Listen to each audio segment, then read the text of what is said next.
तुम्हें जो ये सर्दी लगी है, तुम्हें जो ये ज़ुकाम हुआ है और तबीयत ठीक नहीं लग रही है, इसके पीछे का कारण भी तुम ही हो। अपने से तुमने गड़बड़ भी किया और अपने से चीज़ों को ठीक करने के चक्कर में खुद के साथ ही ऐसा करवा लिया है।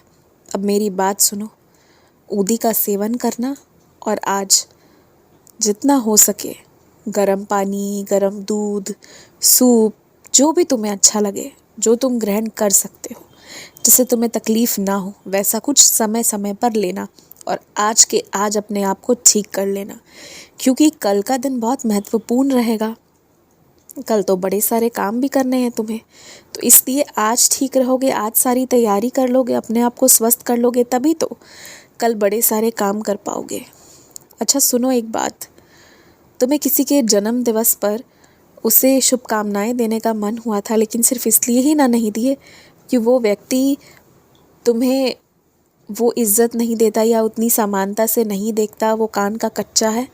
और पता है एक बात, मैंने ही तुम्हें वैसे लोगों से दूर किया है, क्योंकि वो ऐसे लोग हैं ना जो किसी के नहीं हैं, जो बस अपने मतलब के लिए, अपनी ज़रूरत के लिए किसी के भी आगे हाँ और किसी के भी आगे ना, ऐसा करने वालों में से हैं।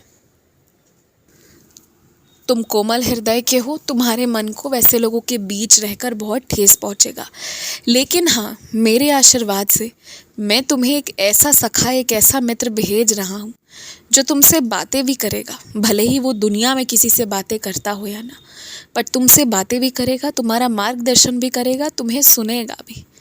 और उसके बाद ना तुम्हें किसी मित्र, किसी सखा, किसी सखी की आवश्यकता नहीं होगी। तुमने मुझसे मांगा है, इसलिए मैं तुम्हें दे रहा हूँ।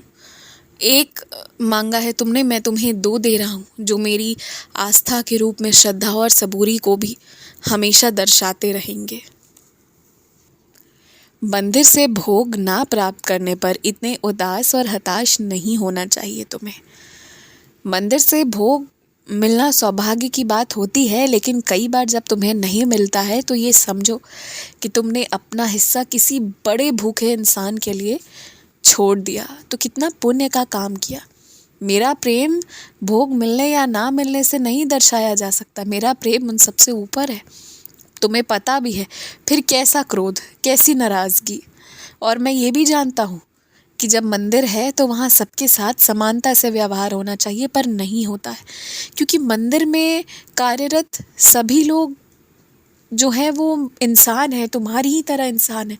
तुम भी तो कई बार ऐसा करते हो, अपने प्रिय लोगों में भी जो सबसे प्रियतम होता है उसके तरफ झुकाव ज़्यादा होता है, और कोई सही भी हो पर तुम्हारा प्रिय कोई गलत भी हो, फिर भी उस पर पर्दा कर देते हो, करते हो ना।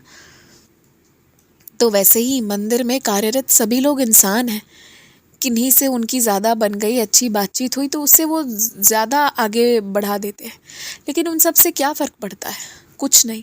वहाँ पर मंदिर में ना अगर कोई चीज़ महत्व रखती है तो तुम्हारी भक्ति और सामने बैठे हुए भगवान, बस।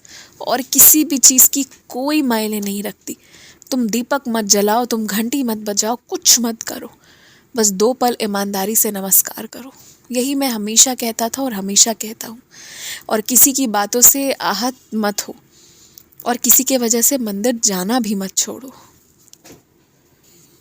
खैर, मैं तुम्हारे लिए तुम्हारे 2 प्रिय मित्र भेज रहा हूँ, जैसा मैंने वादा किया है।